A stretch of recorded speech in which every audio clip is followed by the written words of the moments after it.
Aloha, everybody. Check it out. I really hope the audio comes out on this because, well, I don't know, why wouldn't it?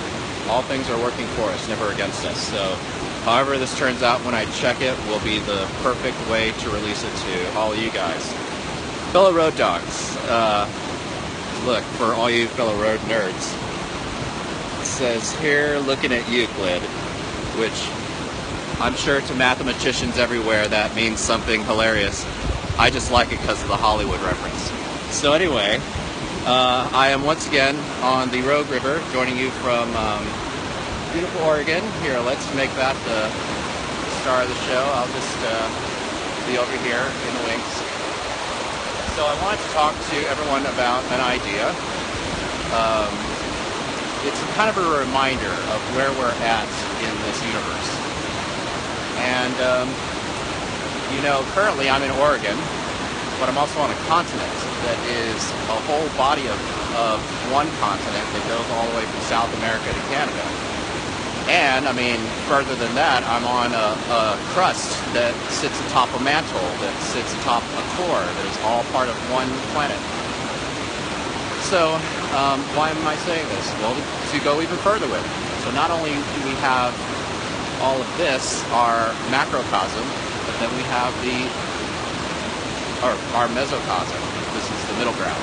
The macrocosm is the universe. And where are we in the universe? Well, currently, we are traveling at 17,000 miles an hour around a ball of fire we call the sun.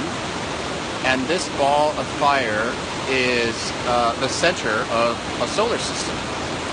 And this solar system is one of billions of solar systems in just one of the arms of our Milky Way galaxy. And the arm that we happen to be in is calculated to be traveling at 150 miles per second. So to give you an idea of how vast our Milky Way galaxy is alone, at that rate, it would take 220 million years for that arm with our little solar system in it to make one full revolution around a black hole whose gravity is holding this all together. Another poetic idea about planets is, Ohm, as I mentioned yesterday, is the sound value of the radiance of the universe. So, our own solar system is evidence of that. Scientists once took all the orbits of each of the planets and every moon that was in our solar system. And they took those numbers and they put it in a computer that converted those numbers into sounds. Because everything is convertible. Yeah. So what they found was the slower moving planets towards the outside of our solar system were the bass sounds. And then the middle planets, of which we are, were the, I wouldn't say treble, but the middle harmony. And then, of course, everything rotating around closest to the sun is the treble. And they played these sounds all together, and it was haunting and spiritual all at the same time, because there I saw evidence that, wow, every solar system is its own song. We are living in a great polyphonic song, and every component and instrument is there to contribute, not to detract. So my whole point of this, especially showing it here, is just to give you an idea of how vast our world is. And with that,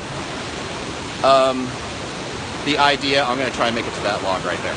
The idea of how we are a part of that world. Remember, our bodies are comprised of the same 5 elements as the universe, which is carbon, hydrogen, helium, oxygen, and nitrogen?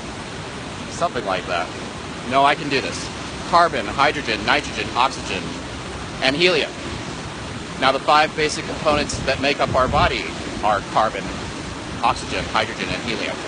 So, we are identical with the universe.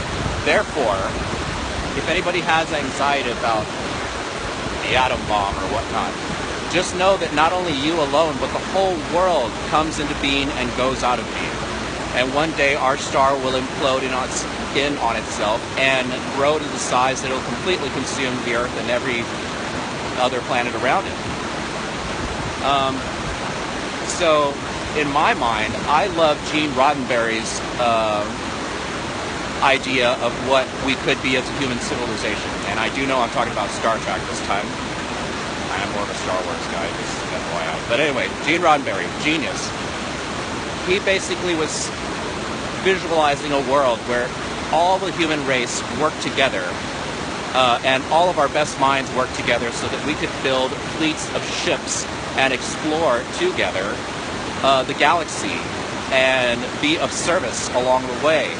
And so I feel that rather than dropping bombs over people's heads, we could drop flyers that say, hey, here's a free education.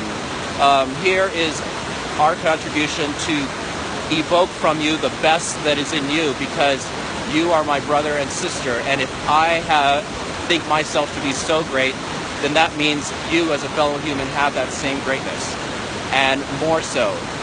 So, normally I don't put out videos this often. I mean, I do, but this one I just felt was necessary today. And if evil doesn't take a day off, why should I? And why should any of you, road dogs? So anyway, I'm thankful for all of you guys joining me today. I did not fall into the river, but I have definitely fallen into the lagoon of eternal life and bliss. So with that, let this be a meditation for all of you, and watch all of your worries and concerns just wash away down the river, because all that matters is the here and now. So here I stand telling you this, and now that you know it, have a wonderful day, and aloha, road dogs. Road dog 9 out. 9, by the way, is a very mystical number. It is the grain of movement in the world. You know, there is, I forgot who the guy's name is, it'll come back to me, but he has the golden number, which is, it shows up in all life forms. And it is evident that everything unfolds from within. So keep on unfolding from within, everyone. Keep it classy, and some other catchphrase, something, something. All right, aloha.